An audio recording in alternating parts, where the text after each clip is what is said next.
تنگ در رباب یما نغمه د عمل په یک قربان کیم تپه د عمل او الف بیتی به پکې هم وایو خو جوړو به مدرسه د عمل او ګوره ایمل یم توره هم پیژنم ګوره ایمل یم توره هم پیژنم کمزوري مګڼه جرګه د عمل او کړي عملنا به اخر ټوله دنیا د باچا خان په فلسفه د عمل او دې زلمو ته یو دوه شعره ډالۍ کومه چې پښتون زلمیه ذمه دار دې د خپل کور جوړ شه خو د تمام انسانیت د سترګو تور جوړ شه او د معاشرې د پاکیت جذبه ساته زلمیه داسې خو نه ده چې زلمی شي نو میخور جوړ شه او د پلار پګړی ته خیال کوه درنه ګزاره نشي یو لوی پړونی د حیا په سر د مور جوړ شه او عقل د هوش د کلي مشر دی هسې لیونی مه کېږه او مونږه جانانه او جانان پیژنو مونږ ته جانانې مه کېږه مننه جي زه ډېر معذرت سره خپل کوشش دی خو زما ترنم ماته اندازه ده چې نن به وی هغه ترنم نه لرم هغه پاتې نه یم دلته دی لا غلی ټنګ ته کورس پرلی یم راځه خو بیا هم ستاسو په مینې دپاره زه مطلب د هغه خپله کوشش به کوم مهرباني به وي جي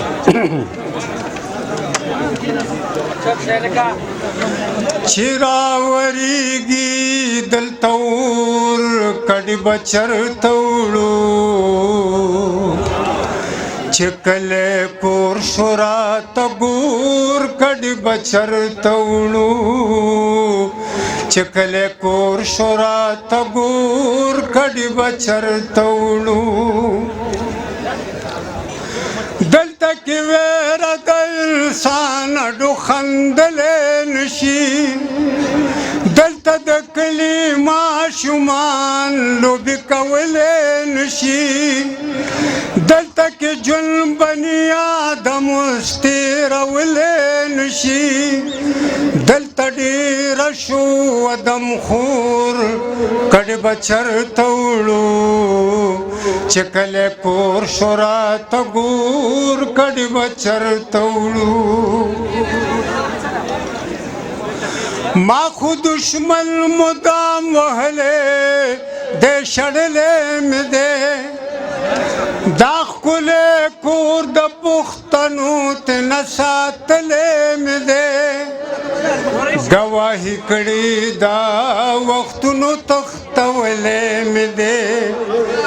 خو چې دشمن شو راته رور کډې به چرته وړو چې کله کور شو راته ګور کډې به چرته وړو او دوه شعره د مشاعرې له دې اختریزه مشاعره ورکړې وه نوم نو یو دوه شعره دغسې یو کلام کې چې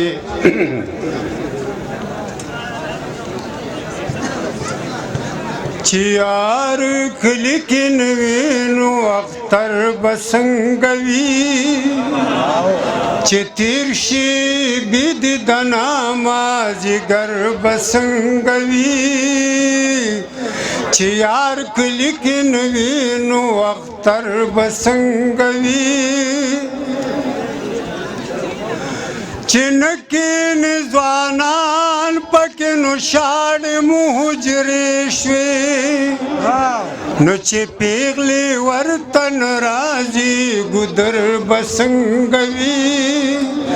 چې یار کلي کې نه وي نو اختر به څنګه وي چې زړه د پښتونخوا دی د هر چا دی خو زما دی نو په سرو وینو سور شوی پې خور بسنگوی چې تیر شي بید دنا مازیګر بسنگوی. او بس په دې شعرونو د نرصد غواړم چې د مرحبا نارې به ولې نه وي، د مرحبا نارې به ولې نه وي چې د جانان هر یو قدم خوږ دی او څنګه یې هیر کړمه زهیر نجمه سلک خو نه دی که نه سم خوږ دی. ډېره مننه ډېره مننه.